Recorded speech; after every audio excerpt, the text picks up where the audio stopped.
ExxonMobil and what they've done to help make this event continue on. So let's do an acknowledgement to them with a round of applause.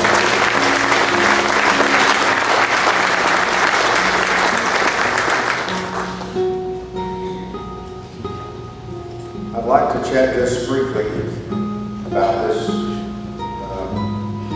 picture that we have on the easel here.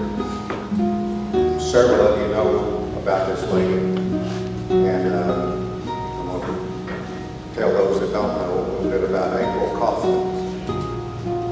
April took delivery of a Corvette here probably 5 or 6 years ago, and I happened to meet her when she was here, and she had the idea that there's nothing more American than the American soldier and the Chevrolet Corvette, and we need to be doing something for our wounded warriors to recognize them and for them to be able to spend some time in Bowling Green, Kentucky at the National Corvette Museum, at the Corvette Assembly Plant, and also to be able to experience the Corvette on the road tours like we're doing.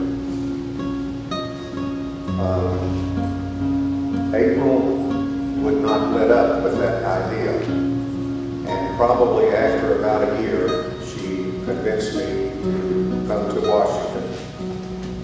She was from New Jersey. She met me in Washington, and we met several people. General Matz, who will be here tomorrow for the bench dedication that we'll be doing for April.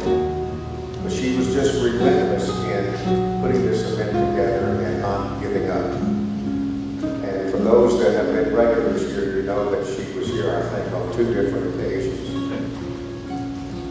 May of last year, someone went to her home in New Jersey and shot April about 5 times and killed her. That person has never been brought to justice, and we're hoping that that will happen sooner rather than later. April has a daughter, Kimberly, who I have communicated regularly with concerning this event. She hated that she could not be here, just could not get off work, but wants to come and bring her family to one of our events sometime because it was so special to her mother. April also is the one that was mainly responsible for involving a gentleman that's here also with us, Clay Lewis, who had some excellent contacts with some of his friends at ExxonMobil and was responsible for getting the first grant that we received from him so that we could make this the kind of event that we've been able to do so. She was a special lady, and there was no project, no activity more important to her than the American soldiers. She fought hard for her community there in New Jersey, the soldiers there, to get the VA treatment. They were having to travel like 3 hours to the hospital. She was able to get arrangements made that they could get treatment there in their local community. But she just never gave up. And this was her passion, this was her cause. So I'd like to ask each of you if you would stand, and we'll do a hand salute to April to join us. This is her picture right here. There's the picture. And salute.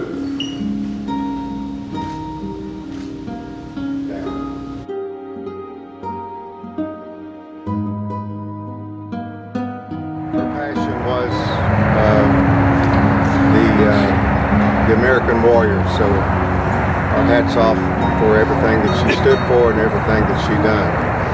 We have a gentleman that through April we got to know, and this gentleman was a career soldier. One thing that's kind of special to me, being infantry, when I was in the military, his career kind of pretty much always was associated with the infantry in some capacity, but he went in as a second lieutenant, and his career, he was a major general when he retired and commanded several different posts and divisions. As part of his career, he received the Bronze Star, Purple Heart, and several other accommodations while he was in service, including time that he served in Vietnam. But after he finished his military career, then he was the president or chief executive officer with the National Association of Uniformed Services. And that's the organization that represents anybody in uniform in trying to get the Congress and the President to take care of our veterans. And did that for several years and recently retired from that position. And he knew April really, really well. When April went to Washington, D.C., she stayed in General Matz's home with he and his wife. So we made him aware of what we were doing here, and he wanted to be a part of it. So we asked him to come if he would say a few words. After that, then we're going to ask General Matz and Clay Lewis if they would then to lift the covering off of the bench, and then anybody wants to come up and take pictures or anything, we'd certainly welcome that. But please welcome General Bill Matz. Thank you, Wendell. Thank you, Wendell, so much. And good afternoon, ladies and gentlemen, and particularly a great warm afternoon to the many veterans that are here. And of course, I know you're here for the Vets and Vets weekend. But it warms my heart to know the bonding we have as veterans, and that I'm actually that same band of brothers that you are to your families. And it's just great to be out here and stand with you. Whenever you can get out of Washington, D.C., which is where I live, boy, you jump on it.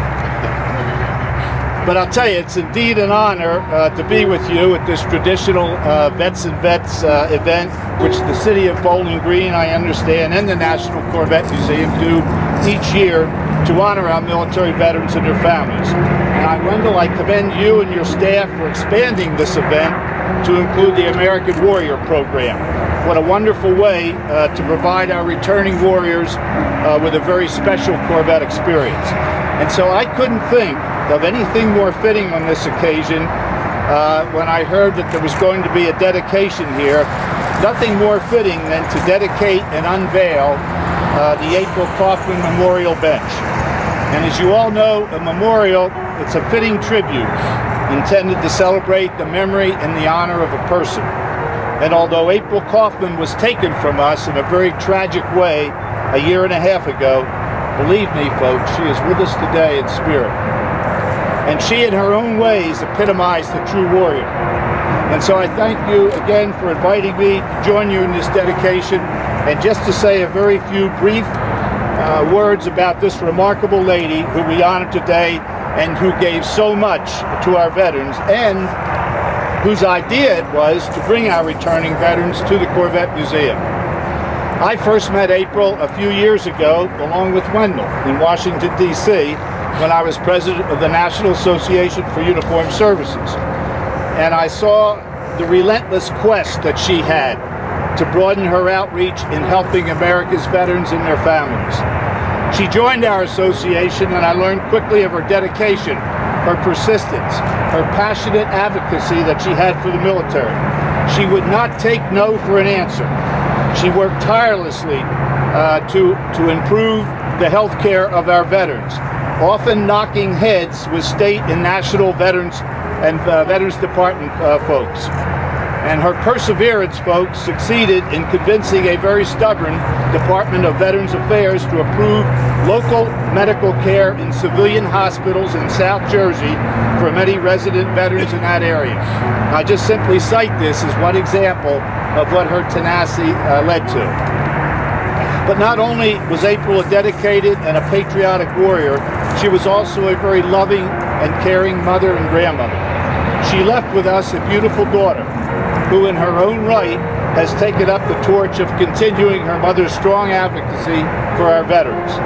And her daughter Kimberly lives in Linwood, New Jersey, which is where April lived, and she could not be with us today, but she asked me to pass on her sincere thanks for honoring her mother in such a wonderful way here.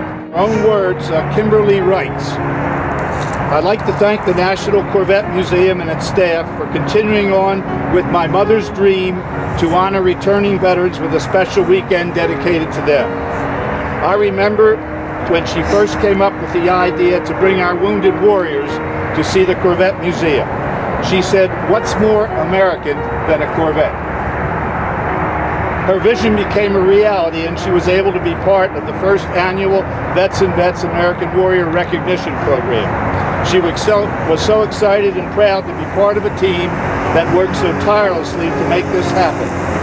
And she would tell me stories about Wendell Strode and Clay Lewis, and would constantly speak of them and their passion to help her in making her vision come alive. These two men made a difference in her life and gave her the platform to be able to do something very special for our veterans. She loved our country, she loved our uniformed men and women, and she would stop at nothing if given a task to help our military heroes. This event was her way to say thank you to those who fought and sacrificed for our country. And so for me, my husband Randy, and our two sons, Carter and Colton, we are very moved that she is being honored here today. She meant so much to us, and we are saddened that she wasn't given the chance to continue on with all the great things and ideas that she had for veterans. She was larger than life. Unfortunately, she was taken from us and will not be able to carry on her dreams. But I want you to know how much this dedication means to me. My mother would be so humbled and so excited to receive such a special honor.